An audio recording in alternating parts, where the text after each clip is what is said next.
The Brahman character is basically the climatic part of the sequence. Our villains basically leave the tomb, and they know something else is going to happen. But Lara, of course, is slightly oblivious to this. She's standing in front of this character, and he slowly comes to life behind her.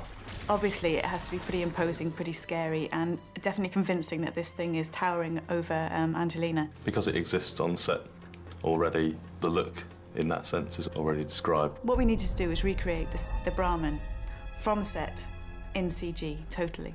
So in order to do that, you need to go out onto set, take photographs, take textures, take measurements, and bring that all back for the guys to replicate it. It's quite complicated and sort of quite interesting from a 3D standpoint, because it's a character which starts off as a real object and has to sort of, because it's made out of stone, it breaks itself into a real character. So it's quite a challenge for us. Somehow we've got to get a transition where it actually breaks itself apart and we see the stone crumbling, and so it frees itself up enough to be able to move. We basically, by hand, have to go through and sketch out on the Brahmin guidelines where we need to break it. So the animators sort of play with the character for a while, try and work out which bits they need to be removed and which bits of stone need to be cracked so that it can actually achieve the movement that we need to get, and then we have to go through it and painstakingly chop it up into hundreds and hundreds of bits.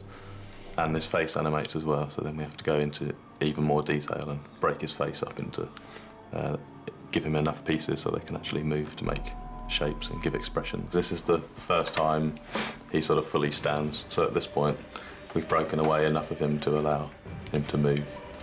And he actually steps down from the podium and she realises that he is going to come after her. And from within all those cracks we're getting dust and bits of stone crumbling out all the time. We did have the option of, you know, putting dust gags, dust effects actually physically on the set that we would imply were basically being caused by the footfalls and the motion. But I opted to go for a post effect with that, a very complicated effects element shoot that we would use to layer on top of this character to make him look like he was really 25 tons of statue coming to life. We had loads of dust and rocks and bits and pieces falling off him, all shot real world, but added on top of the CG character.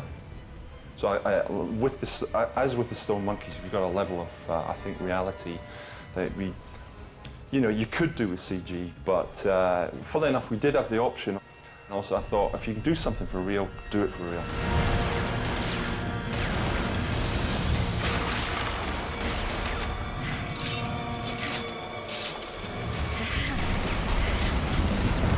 Try and imply that there was a 5,000-year-old intelligence within him, and we tried to get that across in these moves, and that there was a definite function in what he was doing. He was slowly stalking her, he was manoeuvring himself in this position to actually, get to her.